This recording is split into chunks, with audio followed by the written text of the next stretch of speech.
여호와 하나님의 언약궤. 우리가 딜레마라고 하는 단어를 자주 쓰게 됩니다. 딜레마에 걸렸다라고 이렇게 이야기합니다. 의학사전을 찾아보면은 몇 가지 중 하나를 선택하는 상황에서 판단을 내지 못하고 있는 상태를 이르는 말이다라고 이렇게 되어 있습니다. 어떻게 결정을 내려야 될지, 판단을 내려야 될지 알 수 없는 그런 상황을 딜레마에 빠져 있다라고 그렇게 말하는 거죠. 가끔 우리가 신앙생활을 하면서 무엇이 옳은지를 분별하지 못해서 어떻게 해야 할지를 모르는 그런 상황들을 만날 때가 있습니다. 특히 하나님의 뜻이 무엇인지를 도저히 알지를 못해서 이해하지를 못했을 때에 더욱 우리가 신앙생활에 있어서 이 딜레마에 자주 빠지곤 합니다. 오늘 본문을 보시면은 이스라엘과 블레셋이 두 번의 전쟁을 하는 것을 봅니다. 이 블레셋은 지금의 가자지구입니다. 지금도 싸우고 있죠. 가자지구, 팔레스타인 지역과 이스라엘이 싸우고 있는 그런 모습을 봅니다. 오늘 본문에 보면 이스라엘과 블레셋이 두 번의 전쟁을 하는데 1차 전에서 이스라엘이 패하여서 4,000명가량이 죽임을 당하게 됩니다. 그 당시에 4,000명이면 엄청난 그런 숫자라고 할 수 있습니다. 그런 많은 병사가 죽임을 당하게 됩니다. 이 1차 패배에 대해서 이스라엘 장로들이 되었습니다. 어른들, 지도자들이라고 말할 수 있습니다. 그들이 3절에 보니까 어떻게 말하고 있냐면 여호와께서 어찌하여 우리에게 오늘 블레셋 사람들 앞에 패하게 하셨는고 라고 이렇게 탄식합니다. 여호와께서 어찌하여 우리 이스라엘 백성이 블레셋에 의해서 이렇게 전쟁에 패하여서 4,000명가량이나 죽임을 당하는 일이 일어나게 되었는고 이 뉘앙스를 보면은 이해할 수 있다는 겁니까? 이해가 안 된다는 겁니까? 이해가 안 된다는 겁니다. 패배의 원인이 어디인지를 알 수 없고 그래서 하나님께 원망을 하는 그런 뉘앙스로 이야기를 하고 있습니다. 여호와께서 어찌하여 우리에게 오늘 블레셋 사람들 앞에 패하게 하셨는고 라고 이렇게 탄식하는 것은 원망의 탄식을 봅니다. 그러면서 그들이 대안을 찾습니다. 그 대안은 바로 뭐냐면 여호와의 언약궤를 실로에서 우리에게로 지금 이스라엘이 진치고 있는 곳이 에벤에셀입니다. 여호와께서 여기까지 도우셨다라고 하는 곳이 바로 이 에벤에셀에 진을 치게 되고 블레셋은 군대는 아벡이라는 곳에 진을 쳤다라고 이렇게 이야기합니다. 실로에 있는 언약궤를 가지고 이 에벤에셀 군대들이 있는 이곳으로 옮겨보자라고 이렇게 이야기합니다. 그것으로 우리 원수의 손에서 구원하게 하자. 하나님의 언약궤, 여호와의 언약궤로 말미암아 우리가 언약궤가 우리 진영에 없었기 때문에 이 전쟁에 실패한 것 같다. 그래서 그 언약궤를 가지고 와서 우리 진영에 두도록 하자라고 이렇게 얘기합니다. 그래서 엘리의 제사장 두 아들 혼니와 비나스와 함께 여호와의 언약궤가 들어오게 되었다라고 이야기합니다. 이 언약궤가 이스라엘 군사가 있는 이 진영에 들어올 때의 모습이 5절에 기록되어 있습니다. 5절을 우리 큰 소리로 같이 읽어봅니다. 여호와의 언약궤가 진영에 들어올 때에 온 이스라엘이 큰 소리로 외치며 땅이 울린지라. 이제는 됐다. 우리가 이 언약궤가 여기 없어서 전쟁이 실패하게 됐는데 이 언약궤가 우리 진영에 들어왔으니까 사기가 충천하게 됐는데 이제는 전쟁에 나가면 반드시 승리하게 될 것이다. 왜 그렇게 생각했을까요? 이 언약궤의 능력이 있음을 이스라엘 백성들은 너무나도 잘 알았습니다. 또 많이 들어봤습니다. 이스라엘 백성들이 가나안을 정복할 때에 여호수아가 가나안 땅을 정복할 때에 항상 무엇을 앞세워 갔습니까?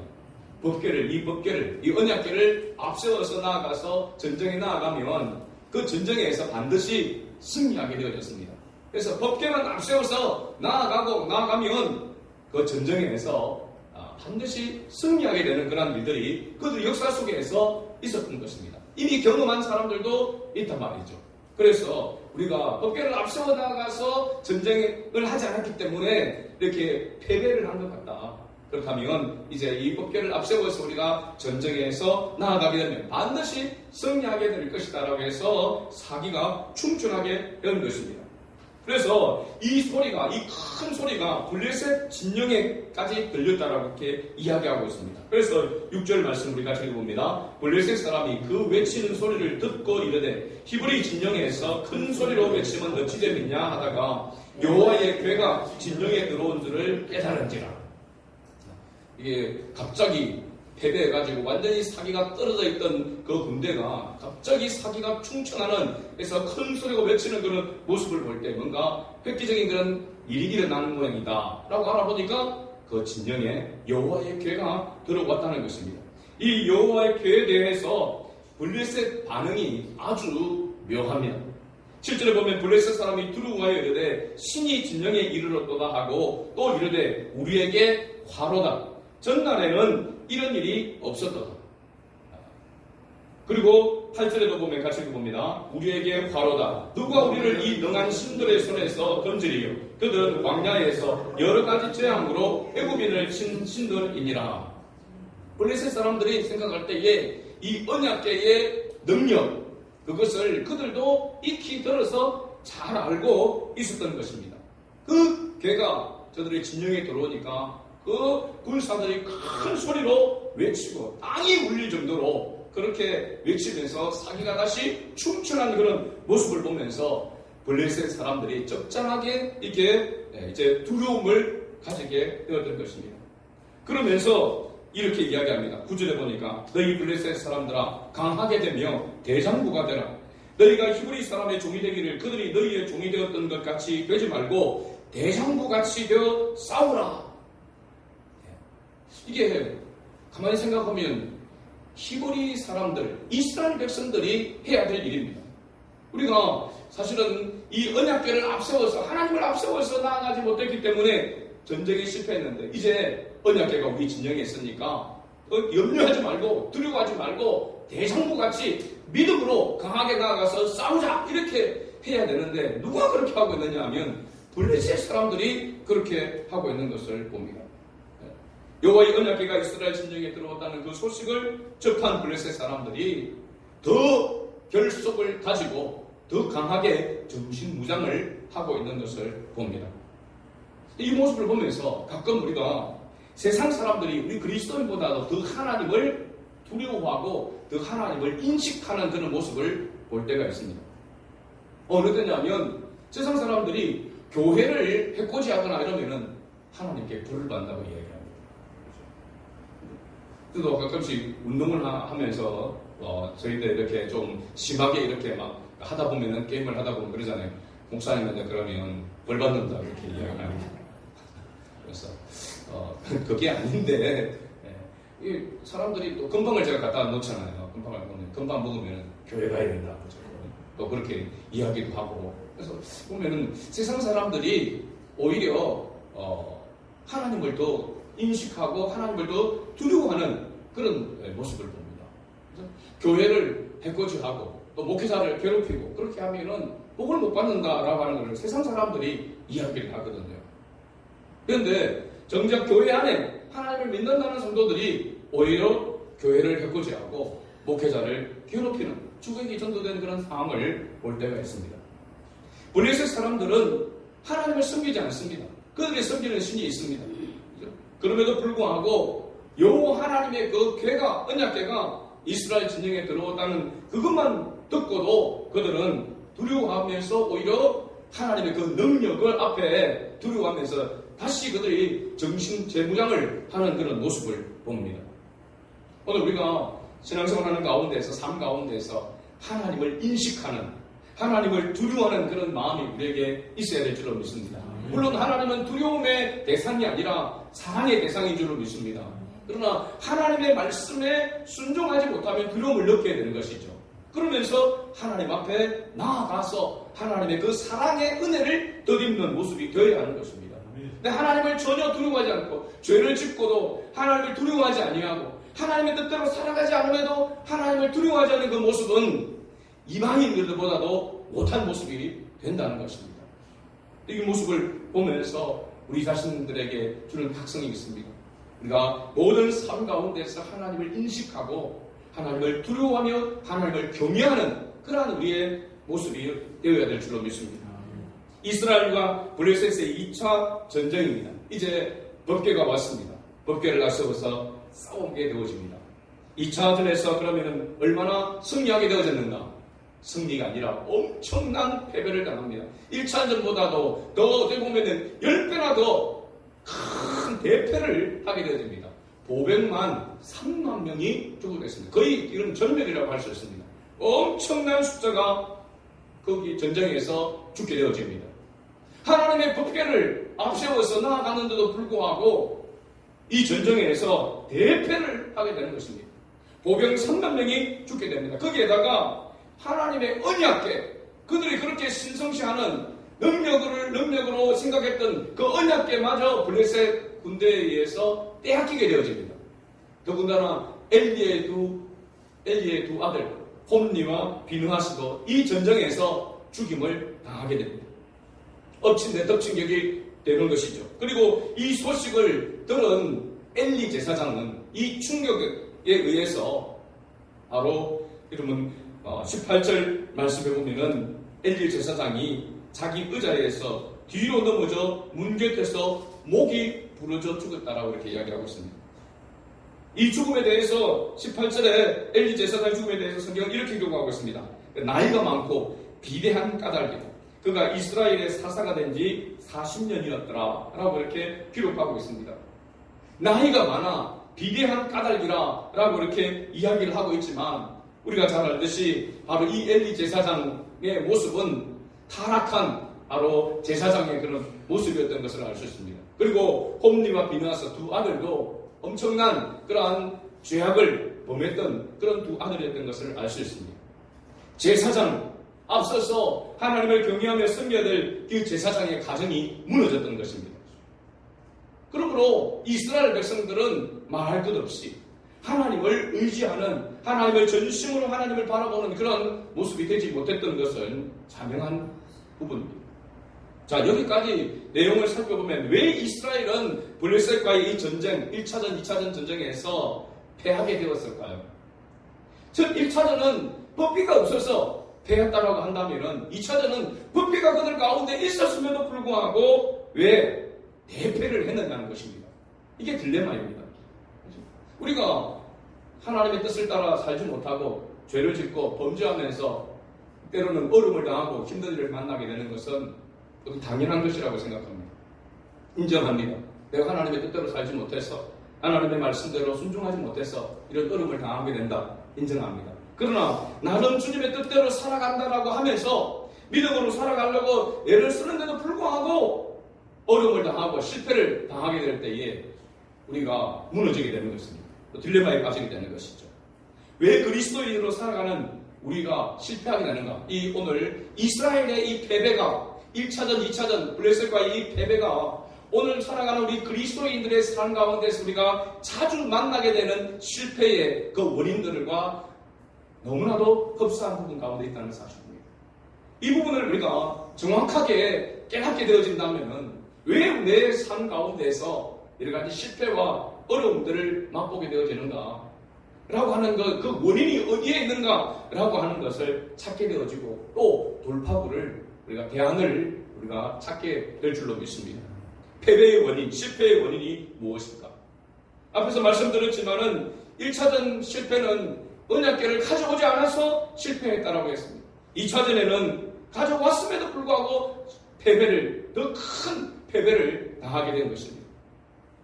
그 패배와 이 우리의 실패의 그 원인이 분명히 있을 것입니다. 우리가 읽지는 않았지만 4장 19절에서 22절 말씀 가운데서 보면 우리가 완벽하게 인정할 만한 그 부분은 아니지만 어떤 추상적인 그런 원인을 말해주고 있다라고 이렇게 볼 수 있습니다. 19절에서 22절 말씀에 보게 되면은 하나님의 영광이 이스라엘에게서 떠났기 때문이다 라고 그렇게 말하고 있습니다. 비느하스, 바로 엘리의 제사장 아들 중에 비느하스의 아내가 자기의 시아버지 엘리가 죽고 자기 남편도 전쟁에서 죽었다는 소식을 듣고 갑자기 그가 임신한 가운데 있었는데 산통이 오게 되어진 것입니다. 그래서 해산을 하게 되는데 그가 죽어갈 때에 아이를 받았던 여인들이 그가 해산에서 낳은 아이가 아침 아들이었습니다. 그 아들이 어떠라고 하니까 이 비나스의 아내가 뭐라고 이야기했냐면 영광이 이스라엘에서 떠났다 하고 아이의 이름을 무엇이라 지었습니까? 이가봇이라 라고 이렇게 지었다는 겁니다. 아이가 태어났는데 그 아들의 이름을 이가봇, 하나님의 영광이 떠났다. 이스라엘에서 하나님의 영광이 떠났다라고 이렇게 이야기합니다. 그러면 이스라엘이 이 전쟁에서 블레셋과의 전쟁에서 패배를 하게 된 그 원인, 그 패배하고 두 아들이 죽고 또 제사장인 엘리도 죽고 보병 3만 명이 죽고 그 앞서 4천 명이 죽은 이 엄청난 이 패배의 원인이 뭐냐면 여호와의 영광이 이스라엘에서 떠났기 때문이다 라고 이렇게 말합니다. 그러면 도대체 여호와의 영광이 어떻게 떠났는가 생각해 보십시오. 여호와의 영광은 어디에 머물러 있었느냐 하면 법궤 위에 머물러 있었습니다. 법궤가 바로 두 그룹 그 사이에 있고 법궤 위에가 시언좌입니다. 여호와의 임재하심이 있는 그곳입니다. 그런 법궤를 가지고 왔는데도 불구하고 그 법궤에 여호와의 임재가 있었다고 한다면 여호와의 영광이 떠나지 않냐고 그게 있었다고 한다면 그들의 전쟁에서 반드시 승리하게 되어졌을 것입니다. 그러나 법궤만 있었고 거기에 하나님의 임재가 없었다라고 하는 것입니다. 그러면 이 법궤가 유명무실한 무능력한 그런 법궤인 것인가? 결코 그렇지 않다라고 하는 것을 알 수 있습니다. 다음 장인 5장에서 보게 되면 이 법궤를 블레셋이 빼앗아갑니다.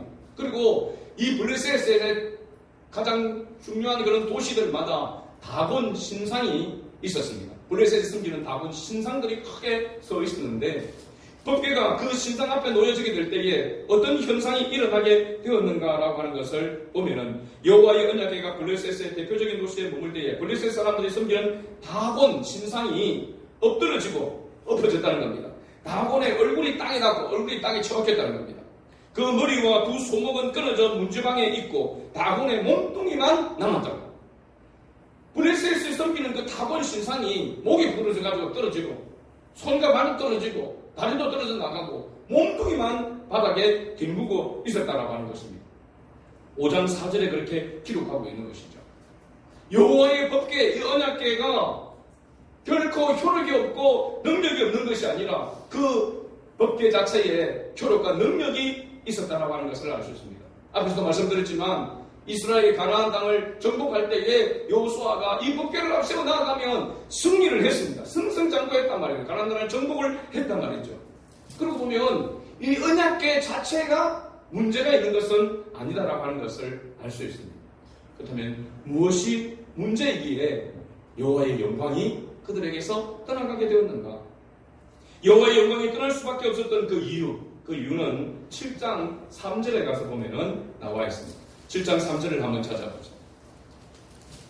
7장 3절에 기록되어 있는데요. 3절 같이 읽어봅니다. 사무엘이 이스라엘 온 족속에게 말하여 이르되 만일 너희가 전심으로 여호와께 돌아오려거든 이방 신들과 아스타롯을 너희 중에서 제거하고 너희 마음을 여호와께로 향하여 그만을 섬기라. 그리하면 너희를 블레셋 사람의 손에서 건져내시리라. 아멘. 4절도 보면 이에 이스라엘 자손이 바알들과 아스타롯을 제거하고 여호와만 섬기니라. 아멘. 자, 그러니까 이스라엘 사람들이 나름 하나님을 섬겨왔습니다. 그런데 문제는 오직 여호와만을 섬긴 것이 아니라 다른 것과 겸하여 섬기고 있었다고 하는 것을 알 수 있습니다. 하나님의 백성은 거룩한 백성입니다.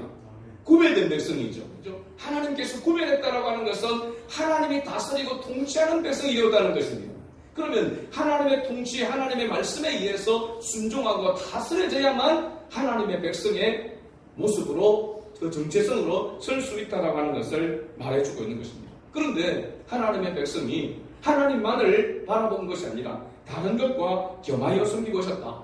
특히 이 바알과 아스타롯을 섬기고 있었다라고 하는 것을 말해주고 있습니다. 제가 보기에는 그들은 겉으로 바알과 아스타롯을 섬긴다고 말한 적이 없습니다.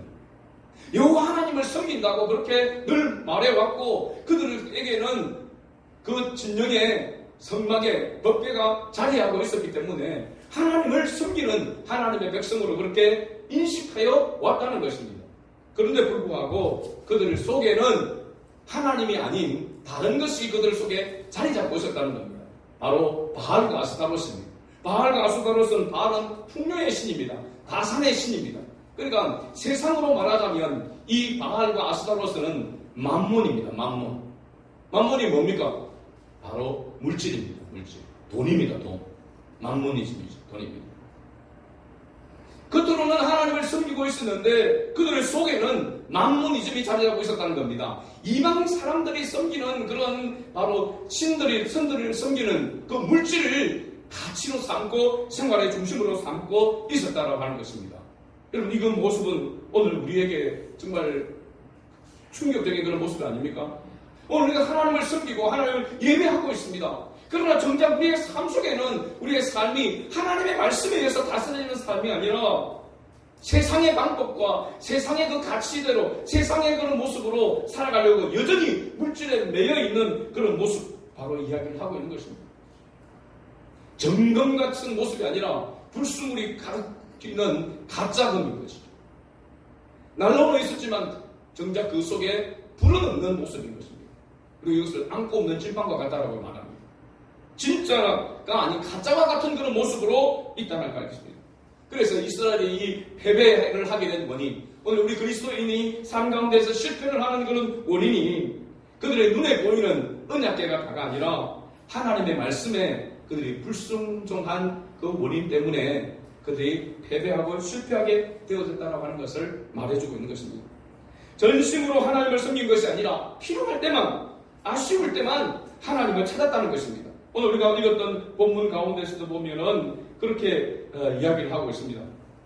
그들이 이 실로에 있는 언약궤를 가지고 오자라고 이렇게 이야기했을 때에 그 언약궤로 말미암아 그들이 어떻게 하기로 이렇게 이야기를 했냐면은 우리가 읽었던 말씀 가운데 보면은 특별히 3절 뒷부분에 가서 보면은 우리 중에 있게 하여 그것이 뭡니까? 언약궤. 우리 원수들의 손에서 구원하게 하자라고 했습니다. 그것으로 언약궤를 뭐로 삼았다는 겁니까? 도구로 삼았다는 것입니다. 그들이 승리하는 도구로 삼았다는 것입니다. 하나님을 우리의 삶의 중심에 앞서 섬기는 하나님의 믿음의 대상으로 섬기지 아니하고 하나님을 나의 삶의 도구로 사용했다는 것입니다. 그래서 내가 아프거나 힘들 때에, 어려움을 당할 때 그때만 하나님을 찾는, 하나님 도와달라고, 정말로 하나님을 위하여, 하나님의 영광을 위하여, 하나님의 기쁨이 되기 위해서 말씀에 순종하는 것이 아니라 내 자신의 안위를 위해서, 내 자신의 성공을 위해서 그렇게 하나님을 찾았다는 것입니다. 우리 많은 그리스도인들의 모습과 흡사하지 않습니까? 저를 비롯해서 우리 모두가 하나님을 찾을 때에 아쉬우면, 어려우면, 내 힘대로 안 되면 그때 하나님을 찾는 그런 모습이 아닙니까? 과연 이런 모습으로 우리가 하나님께 복을 달라고 우리가 구할 수 있겠습니까? 복을 달라 한다고 하나님께서 복을 주시겠습니까? 여러분, 우리 자신의 모습을 보면서 오늘 하나님이 나의 이런 모습으로, 나의 이의 삶의 모습으로, 나의 이 중심을 보시고 하나님이 과연 복을 주시겠는가 우리가 생각을 해봐야 됩니다. 그렇지 않다면 복을 구하지 말아야 되는 것입니다. 복을 구하기 전에 하나님과의 관계 회복을 위해서 나아가야 하는 것이죠. 그게 우선이 되어야 될 줄로 믿습니다. 그래서 하나님의 영광이 다시 머물게 되려고 하면은 어떻게 해야 되는가? 요한복음 1장 14절 말씀에 이렇게 기록하고 있습니다. 말씀이 육신이 되어 우리 가운데 거하시매 우리가 그의 영광을 보니 아버지의 독생자의 영광이요 은혜와 진리가 충만하더라. 아멘. 다시 말하면 하나님의 영광, 하나님의 그 임재가 누굴 말하고 있는 것입니까? 예수 그리스도를 말하고 있습니다. 예수 그리스도를 말하고 있고 예수 그리스도의 말씀을 말하고 있는 것입니다. 예수 그리스도의 말씀을 붙들고 예수 그리스도의 말씀 안에 우리가 순종함으로 나아갈 때에 그때에 우리 안에 하나님의 영광이 충만하게 된다는 사실입니다. 그러면 실패가 없다는 것입니다. 실패하는 것처럼 보이지만 결국은 하나님이 승리하게 하신다는 것이죠. 사실은 성공과 실패의 문제가 아니라 승리하느냐 패배하느냐의 문제라고 말할 수 있습니다. 우리 그리스도인이 하나님의 말씀 가운데서 다시 하나님의 은혜로 나아갈 때에 그리스도인다운 삶을 살아갈 수 있고, 하나님께서 간섭하시고 은혜를 베푸심으로 말미암아 그 은혜 가운데 승리할 수 있다는 것을 우리에게 말해주고 있습니다. 이렇게 하기 위해서 우리가 사무엘상 7장의 말씀 보면 사무엘이 등장합니다. 엘리의 가문이 멸망을 하게 되어지게 되고, 그런 정말 처참한 가능성이 없는 그 가운데서 이 철저한 패배 속에서 하나님은 그럼에도 불구하고 희망의 싹을 주십니다. 그게 바로 사무엘 선지자입니다. 사무엘.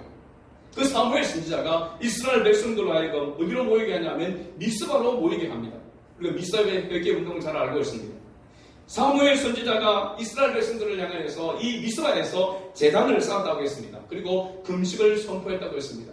하나님의 영광이 떠났다고 생각할 때에, 내가 주님과 함께 하고 있지 않다고 생각할 때, 그때가 우리가 금식할 때라고 했습니다. 예수님도 신랑이 함께 있을 때는 금식할 필요가 없다고 했습니다. 그러나 신랑이 나와 함께 하고 있지 않을 때, 그때가 금식할 때라고 했습니다.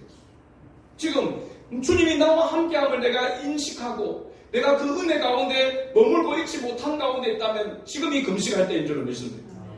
여러분, 지금이 가슴을 치러야 될 때입니다. 회개를 선포해야 될 때입니다. 이 삶이 회복되지 않으면은 우리는 아무리 주님을 찾고 주님의 이름을 부르면서 복을 달라 해도 복은커녕 저주를 받을 가능성이 많습니다. 먼저 해결해야 될 부분이 분명히 있다는 것입니다. 자, 이스라엘 백성들이 사무엘 선지자의 말을 듣고 미스바로 모이고 거기에서 제단을 쌓고 금식을 선포하고 그리고 그 앞에서 회개하였을 때에 또 전쟁이 일어나게 됐습니다. 또 블레셋이 쳐들어왔습니다. 이 블레셋이 이제는 그들이 지금 무방비 상태 가운데 있으니까 완전히 멸망을 시키겠다고 이 블레셋이 쳐들어온 것입니다. 그런데 그때에 그날에 여호와께서 블레셋 사람에게 큰 우레를 발하여 그들을 어지럽게 하시니 그들이 이스라엘 앞에 패한지라. 전쟁할 준비가 되어 있지 못한 상황 가운데 있음에도 불구하고 여호와 하나님께서 그들 가운데 다시 임재하여 그 영광이 그 가운데 나타나게 될 때에 하나님께서 이 블레셋 군대를 물리쳐 주신 것입니다. 이스라엘은 이 전쟁에서 승리할 가능성이 전혀 없음에도 불구하고 이제는 완전히 멸망할 수밖에 없는 그런 상황임에도 불구하고 7장 10절에 보면은 이스라엘이 승리했다고 말하고 있습니다. 블레셋이 패배했다고 말하고 있습니다. 그래서 우리가 싸우는 전쟁은 혈과 육이 아니라고 했고 전쟁은 누구에게 속한 것이라고 했습니까? 하나님께 속한 것이라고 했습니다. 그러므로 오늘 우리가 맛보는 패배와 실패의 원인은 하나님의 손에 달려있는 줄로 믿습니다. 믿습니까 여러분? 우리의 모든 삶의 중심과 나의 모든 것은 주님의 것이라고 우리가 고백하지 않습니까? 그럼에도 불구하고 우리가 그런 삶 속에서 말씀을 붙드는 삶을 살지 못하고 여전히 내 생각과 세상의 가치관으로 살아가는 그 속에 있을 때에는 절대로 하나님이 기뻐하는 승리를 맛볼 수가 없다는 사실입니다. 오늘날 교회가, 오늘날 우리 많은 그리스도인들이, 목회자를 비롯해서 우리 모두가 마치 하나님을 섬기지 않는 사람들처럼, 하나님이 없는 것처럼, 하나님의 역사가 없는 것처럼 이렇게 패배하는 모습 가운데 있는 것은 바로 이와 같은 문제입니다. 하나님을 섬기다고 하고 곳곳에 교회는 세워져 있지만 정말로 하나님의 말씀에 순종하는 믿음의 사람들이 부족하기 때문에, 연약한 가운데 있기 때문에 실패의 모습 가운데, 패배의 모습 가운데 있는 것입니다. 여러분, 언제까지 우리가 이런 모습 가운데 있어야 되겠습니까? 하나님이 이러한 모습을 하나님 기뻐하시겠습니까? 하나님은 우리가 하나님의 영광이 되기를 원하고 하나님의 기쁨이 되기를 원하는 줄로 믿습니다. 그러기에 우리는 다시 예수 그리스도를 바라봐야 합니다. 예수 그리스도의 말씀 앞에 다시 엎드려야 하는 것입니다. 가슴을 치면서 우리를 회개하고 다시 회복하여 주님 앞에 세워질 때에 주님이 싸워주시는 그런 삶이 될 때에 우리가 승리의 계가를 올리게 되어지게 되고 가정에서, 직장에서, 어느 곳에서든지 그리스도인다운 모습으로 그리스도의 향기를 바라면서 하나님 나라를 세워가게 될 줄로 믿습니다. 이러한 은혜를 우리 다시 사모하면서 주님 앞에 나아가는 우리 성안의 모든 가족들 될 수 있게 주의 이름으로 축복합니다. 아멘.